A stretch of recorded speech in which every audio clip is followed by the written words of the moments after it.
لە دەمێکدا داخستنی بەشێک لە کارەکانی حکوومەت کە لە مێژووی ئەمریکادا ئاوە درێژەی نەچێشاوە مەسەلەی کۆپێن یا پسوولەی کڕینی خۆراک هێشتا ڕوون نییە. بەلەبەر چاوگرتنی ئەوەی کە ئەم داخستنە کاریگەری لەسەر خەڵکێکی زیاتری ویلایەتە یەکگرتووەکانی ئەمریکا دەبێت.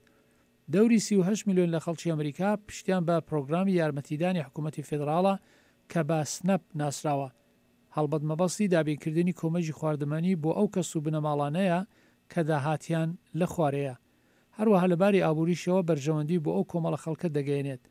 بەڵام ئەگەر ئەو داخستنەی کاری حکوومەت بگاتە مانگی 3 ساڵی زاینی، ئەو یارمەتیە بە بنەماڵەکانی کەم داهات کە گرنگێکی زۆری هەیە دەکەوێتە مەترسیەوە. لە دەمێکدا و داخستنە درێژەی هەیە هەندێک ڕێکخراوی خێرخوازی خواردەمەنی بۆ ئەو کۆمەڵە خەڵکە بێدەرەتانە دابین دەکەن. ئەوانەی کە موچیان پێنادرێت لە نەکاو تووشی ئەو گرفتەبوونا کە چلۆن کڕینی خواردەمەنی بۆ بنەماڵەکانیان بدۆزنەوە.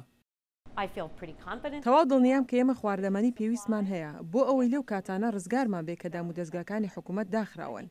بەڵام پێم وایە ئەو گوشارێکی ئێستا لەسەر ئەو بنەماڵەیە شتێکی پێویست نەبێت. شەمەی ڕابردوو گەورەترین ڕێکخراوی خێرخوازی یارمەتیکردنی خۆراک لە واشنگتۆنی پایتەخت شوێنێکی یارمەتیدانی بۆ ئەو کارمەندانی فێدراڵ دامەزران ئەوانەی لەوە تا کۆتای مانگی دەسامبرەوە موچیان پێ نەدراوە. ئەوە دەکرێت ئەزمونێکی ناخۆش بێت بۆ ئەوانەی تووشی ئەم داخستنە بوونە. پێم وایە خەڵکێکی زۆر شەرمەکەن ئەگەر بچنە ناوەندێکی خواردەمەنی داوای کۆمەک بکەن. ئەوە یەکێکە لە گرفتەکان. ئاگایان لەو پرۆگرامە نییە کە هەیە. حکوومەتی فێدراڵی ئەمریکا لەوە تا 22 دەسامبر تووشی دۆخێکی ئاڵۆز بۆ هۆیەکەشی ئەوەیە کە کۆشکی سپی و کۆنگرێز لە دابینکردنی میلیاردها دۆلار بۆ دیوارێکی سنووری لە نێوان ئەمریکا و مێکزیک بەڕێکەوتن ناگەن.